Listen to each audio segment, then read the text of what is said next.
Hi, welcome back. So far we have discussed about inflation. Then we went about discussing the conceptual differences between savings and investment. And then we realized that the purchasing power of a money is constantly reducing because of inflation. And if we have to beat inflation and grow our money, then we have to invest our savings. But then when we started talking about investment, a demon called risk came into picture, and therefore now we shall talk about risk. Now, what is risk? If you ask me, risk is nothing but a probability or a chance of something happening which you don't want to happen. Now, take for example, you are climbing a staircase. You do not want to fall down, but there is always a probability that you may trip and fall down. It could happen because of any reason. It depends upon how steep the staircase is, whether there is something slippery on the staircase, or it could be any other reason.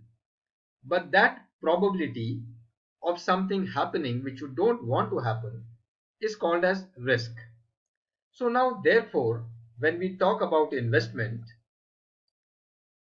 should we go ahead and do our investment, or should we be scared of the risk and avoid investment? Now, this is the dilemma which most of us come across. My advice is that before answering this question, that whether you should invest or not to invest, you must try and analyze the risk. Once you have adequately analyzed the risk, then you yourself will come up with an answer. But the question is, how do we analyze the risk? Now, there are different ways of analyzing risk. One simple way is that you ask yourself a couple of questions. These questions are: what does my risk depend on? Then you ask yourself, what is the implication of my risk? And once you have answered these two questions, then you ask yourself, is the risk worth taking?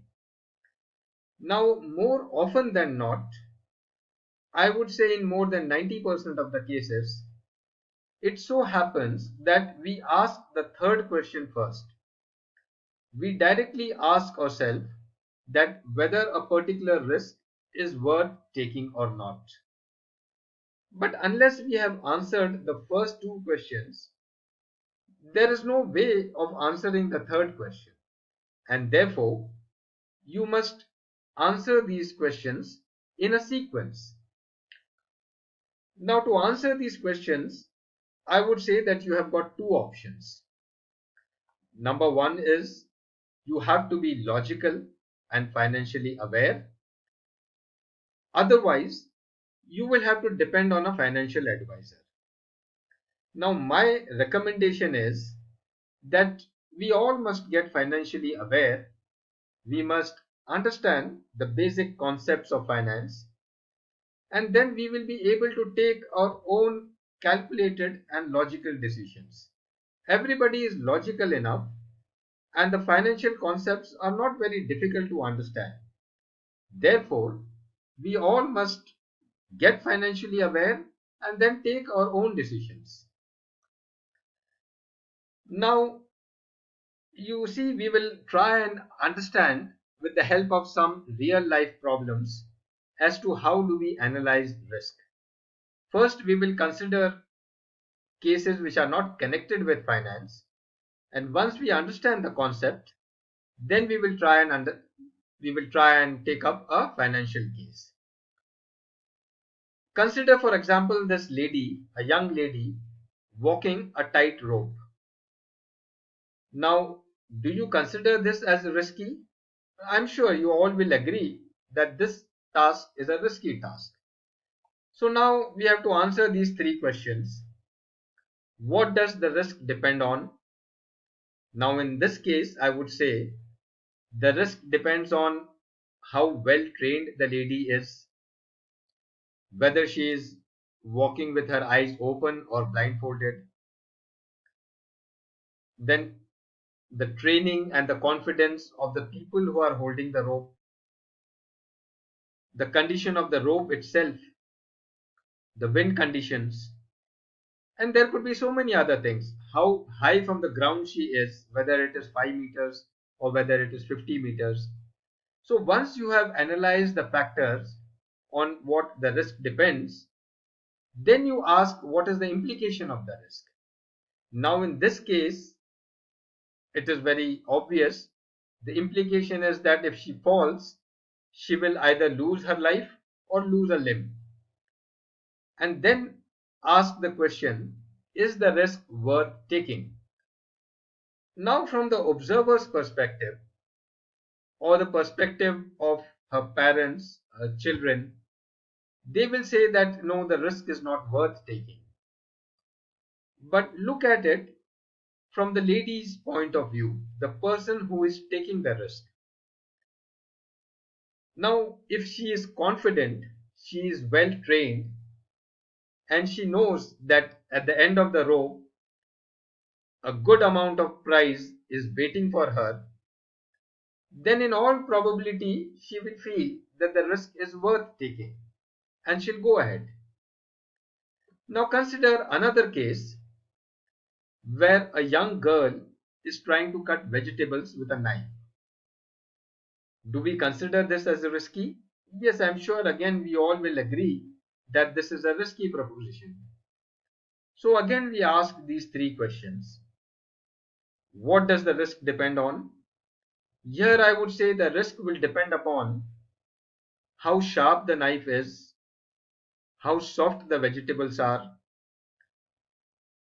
how young the girl is she doing it for the first time or has she done it earlier, whether she is doing it independently or under some supervision. So all these questions you will ask, and then you will ask the second question, what is the implication of the risk? Now in this case the implication is that she may cut her finger, bleed for some time, tie a bandage, and that is about all. I don't visualize any risk to life or limb. But still, if you ask whether the risk is worth taking, as an observer or as an audience, you will feel that the risk is not worth taking. But in this case, if you see it from the perspective of her parents, who may be wanting to train their daughter for the life ahead, they may feel that the risk is worth taking for the sake of training their daughter. So you see, in both the cases, you have to evaluate and then only you can come up with an answer.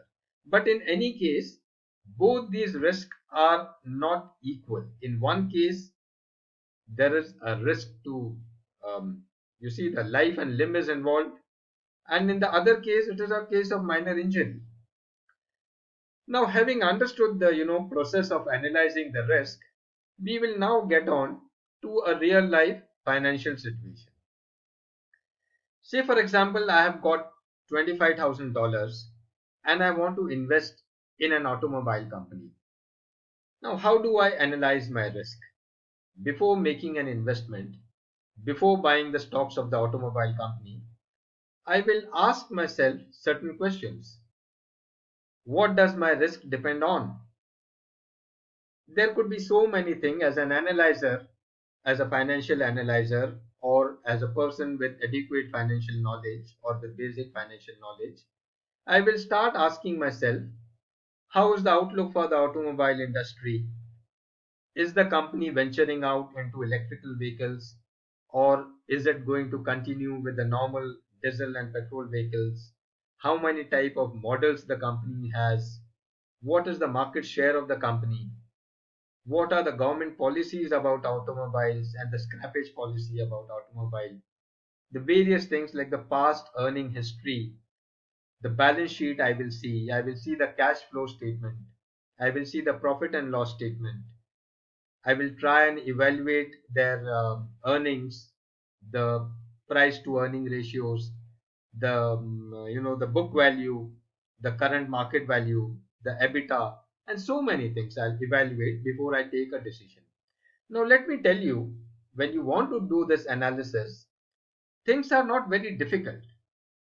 You may be wondering that who will have a look at the balance sheet and the financial documents. No, it is not difficult. Probably, preparing a balance sheet and preparing a cash flow statement or a profit and loss statement may be difficult. Preparing it may be difficult, but reading and understanding that is not very difficult. Those documents actually are prepared by experts, but they are prepared for common man like you and me. It is prepared for common people to read and understand. It only requires some basic financial knowledge. And then, like you read any story, you will be able to read and understand the financial document, provided you know some basic concepts about finance. So, having asked these questions on what the risk depends, then I will ask myself, what is the implication of the risk? If I am investing $25,000 in that company, what is the implication? Is it possible or is it likely that my $25,000 may become only, $2,000 or maybe $10,000? Or is it just possible that if the risk is only maybe about a few $100 of risk, after evaluating all this thing which I told you on what the risk depends, I will be able to comprehend that how much my $25,000 can become over a period of time. What is the probability of it increasing and what is the probability of it decreasing? If it is decreasing, then to what extent? Will I be able to absorb the loss or will it ruin me? Now, after I have answered all these questions, then I will be able to take a decision whether I should go ahead and invest or whether I should stay away from that. You see, if I find that after answering all these questions and evaluating the situation, if I find that yes, the situation is good enough, the probability of 25,000 becoming 50,000 or 40,000 is much higher than the probability of it reducing from 25,000. And even if it reduces, it may reduce only marginally, then I may go ahead. Otherwise, I may not.